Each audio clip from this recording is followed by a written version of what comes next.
Hello guys! Welcome to my vlog! Ang video ko for today ay comparison ng Non-Infinipro HA versus Similac Essentia na parehas na pang 1 to 3 years old. Request nga po pala ito ng isa sa mga viewers ko. Maraming salamat po sa tiwalang binibigay nyo sa akin para ma-review ang mga gatas na ito. Sa nutrition facts, magbabase po ako dun sa 100 grams per powder. Bigyan ko po muna kayo ng overview tungkol dito sa dalawang gatas. Ang non-HA ay hypoallergenic dahil ang protein nito ay partially hydrolyzed whey. Ibig sabihin, ang protein ay hinati na sa mas maliit na piraso, kaya mas madali itong matunaw sa tiyan at mas mababa ang posibilidad na magdulot ng allergy.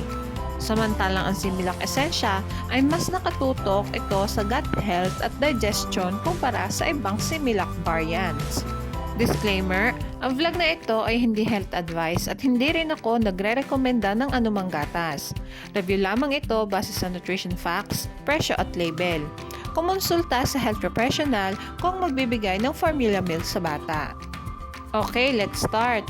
Sa energy, fat, arachidonic acid, and DHA, lamang ang non-HA.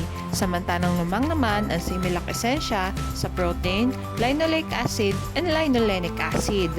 Sa carbohydrate, sugars, and lactose, lamang ang non-HA. Samantalang wala namang naka-indicate na sugars and lactose sa nutrition facts na Similac Essentia, ngunit mas lamang ito sa dietary fiber. Lamang ang non-HA sa first category. Mag-proceed naman tayo sa vitamins.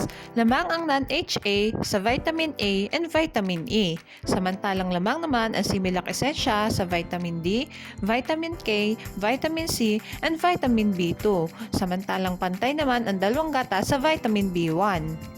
Sa niacin and pantothenic acid, lamang ang non-HA. Samantalang lamang naman ang Similac Essentia sa folic acid, vitamin B12, and biotin. Ngunit pantay naman ang dalawang gatas sa vitamin B6. Lamang ang Similac Essentia sa vitamins.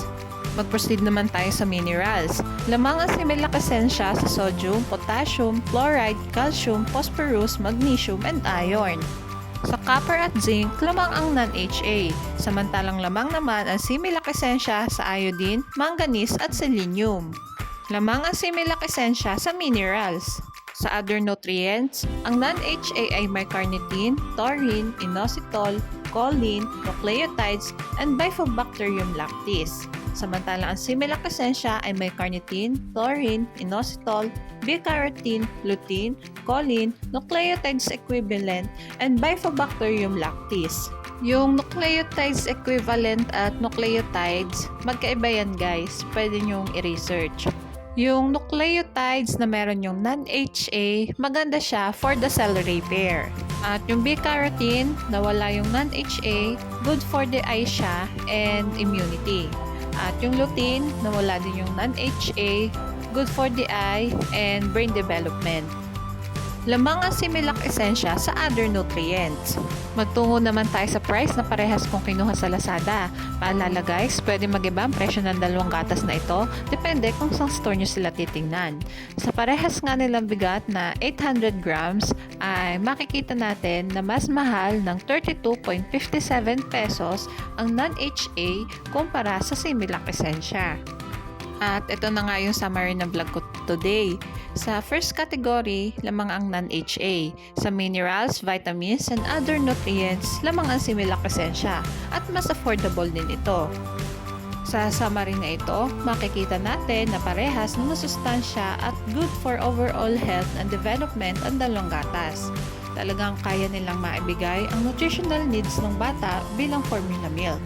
Pareho silang may Bifidobacterium lactis and fiber as HMO, healthy fats, vitamins, and minerals. Ang Similac Essentia ay mas mataas sa overall nutrients, pati na rin sa Bifidobacterium lactis at fiber na HMO. Kaya mas nakatuon ito sa gut health at immunity ng bata. Samantalang ang non-HA ay meron ding Bifidobacterium lactis at fiber as HMO, ngunit mas mataas naman ang healthy fats tulad ng DHA. Dahil sa partially hydrolyzed whey protein ito, mas nakatuon ito sa madaling digestion. Basta lagi nating tatandaan, pumili ng gatas na hiyang sa bata. Mahalagang paalala, breast milk is the best milk for babies. Okay, hanggang dito na lang po ang vlog ko. Sana ay nagustuhan nyo. Thanks for watching. Please like and subscribe for more videos.